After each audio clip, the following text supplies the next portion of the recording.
Assalamualaikum warahmatullahi wabarakatuh. Kami dari kelompok 2 akan menjelaskan mengenai asesmen proyek. Sebelumnya, perkenalkan anggota dari kelompok 2. Yang pertama ada Clarissa Aulia Rahma. Yang kedua ada Safira Rahma Nur Hanifa. Yang ketiga ada Justisia Nurmilenia. Yang keempat, ada Diah Ayu Kumalasari. Yang kelima, ada Fenty Kumalasari. Dan yang keenam, ada Nailil Mona. Asesmen proyek. Pengertian penilaian proyek.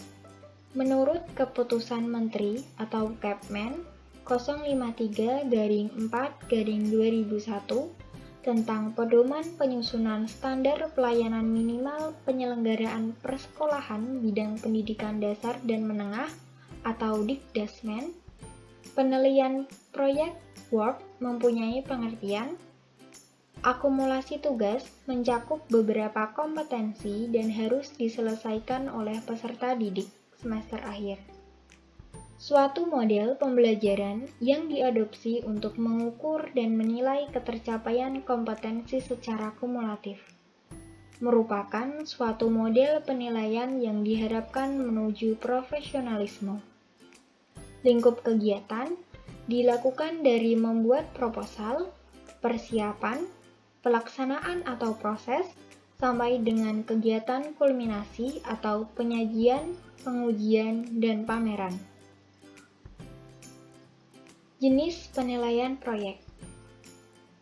Yang pertama yaitu menekankan pada proses, seperti merencanakan dan mengorganisasikan investigasi, kemudian bekerja dalam tim.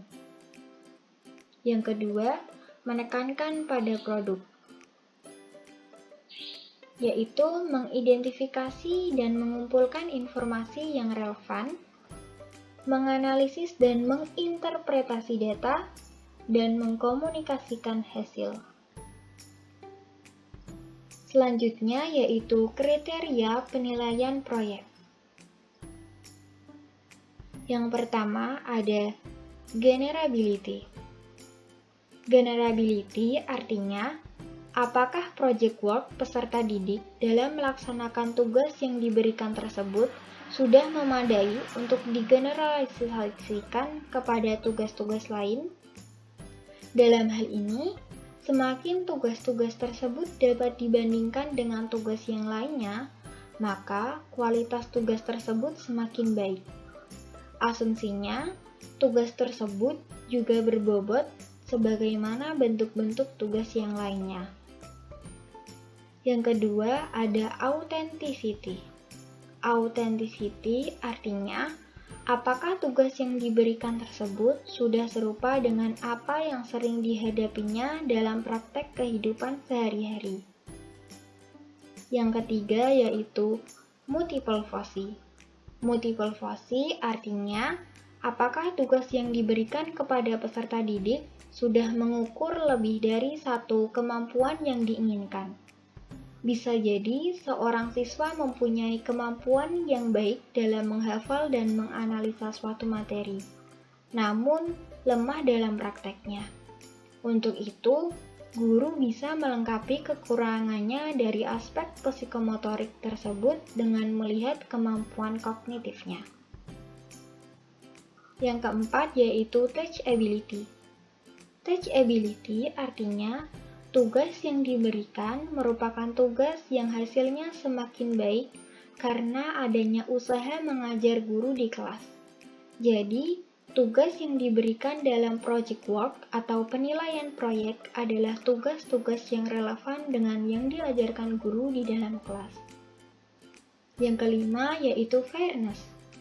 Fairness artinya apakah tugas yang diberikan sudah adil untuk semua peserta didik. Jadi, tugas-tugas tersebut harus sudah dipikirkan. Apakah semua siswa mengerjakan tugas tersebut atau tidak dengan pertimbangan bahwa kemampuan setiap siswa pasti berbeda dan beragam. Yang keenam yaitu feasibility.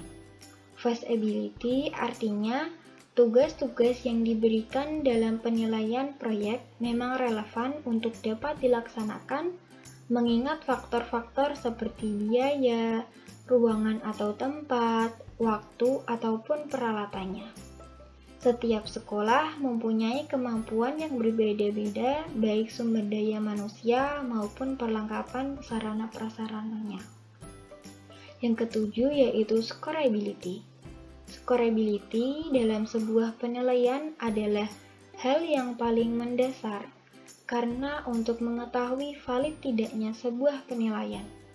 Artinya, apakah tugas yang diberikan nanti dapat diskor dengan akurat dan reliable, sehingga hasil yang diperolehnya juga valid. Dalam penilaian proyek, seorang guru harus teliti dalam hal penskorannya, karena memang salah satu yang sensitif dari penilaian proyek adalah penskoran. Langkah-langkah penilaian proyek. Yang pertama, kemampuan pengolahan. Kemampuan peserta didik dalam memilih topik, mencari informasi, mengelola waktu pengumpulan data, serta penulisan laporan. Yang kedua, relevansi. Kesesuaian mata pelajaran dengan mempertimbangkan tahapan pengetahuan dan keterampilan dalam pembelajaran. Yang ketiga, keaslian.